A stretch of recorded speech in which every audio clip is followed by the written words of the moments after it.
ചോറിനും ചപ്പാത്തിക്കും ഒരുപോലെ കഴിക്കാൻ പറ്റാവുന്ന ഒരു അട്ടിപ്പൊളി സോയ കൊണ്ടുള്ള റെസിപ്പിയാണ് ഇന്നത്തെ വീഡിയോ.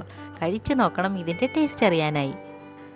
അതിനായി 3 ഉണക്കമുളക്, 1 ടീസ്പൂൺ പെരിഞ്ചീരകം, 1 ടീസ്പൂൺ കുരുമുളക്, 1 ഏലക്ക, 1 തുണ്ട് പട്ട, 2 ഗ്രാമ്പൂ നന്നായി ഒന്ന് ചൂടാക്കിയെടുക്കാം. ഇതൊന്ന് ചൂടായി വരുമ്പോൾ ഇതിലേക്ക് 1/2 ടീസ്പൂൺ നല്ല ജീരകം കൂടി ഇട്ട് കൊടുക്കാം.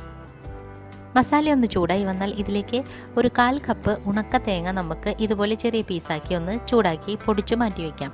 ഇനി ഒരു പാനിലേക്ക് 2 ടേബിൾ സ്പൂൺ വെളിച്ചെണ്ണ ഒഴിച്ചു കൊടുത്തിട്ടുണ്ട്. ഇനി ഇതിലേക്ക് ഒരു വലിയ 2 സവാളയാണ് എടുത്തിട്ടുള്ളത്.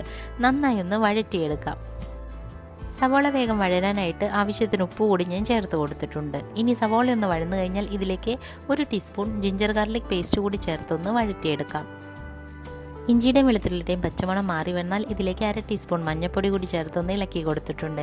ഇനി ഇതിലേക്ക് ഒരു ചെറിയ തക്കാളിയാണ് ഞാൻ പേസ്റ്റാക്കി ചേർത്ത് കൊടുത്തിട്ടുള്ളത്. ഇതൊന്ന് വഴറ്റിയെടുക്കാം. തക്കാളി ഒന്ന് വഴന്നു കഴിഞ്ഞാൽ നമ്മൾ പൊടിച്ചു വെച്ചിരിക്കുന്ന മസാലക്കൂട്ട് കൂടി ഇതിലോട്ട് ചേർത്ത് നന്നായി ഒന്ന് ഇളക്കി കൊടുക്കാം. ഇനി നമ്മൾ ഇതിലേക്ക് ഒരു 250 ml കപ്പിലെ സോയ ഞാൻ ഇതുപോലെ ഒന്ന് വേവിച്ച് വെള്ളം മാറ്റി പിഴിഞ്ഞ് ഇതിലോട്ട് ചേർത്ത് കൊടുത്തിട്ടുണ്ട്. എല്ലാം ഒന്ന് ചേർത്തതിന് ശേഷം നന്നായി തന്നെ നമുക്കൊന്ന് ഇളക്കി കൊടുക്കേണ്ടതാണ്. മസാലയെല്ലാം നന്നായി പിടിക്കുന്നത് വരെ നമുക്കൊന്ന് ഇളക്കി കൊടുക്കാം. അവസാനമായി കുറച്ച് തക്കാളി, കറിവേപ്പില, പച്ചമുളക് കൂടി ചേർത്ത് അടച്ചു വെച്ച് നമുക്കൊന്ന് വേവിച്ചെടുക്കാം. ഒരു 10-15 മിനിറ്റിനുള്ളിൽ തന്നെ ഇത് വെന്തു വരും. ഇടയ്ക്ക് ഇളക്കി കൊടുക്കാൻ മറക്കല്ലേ.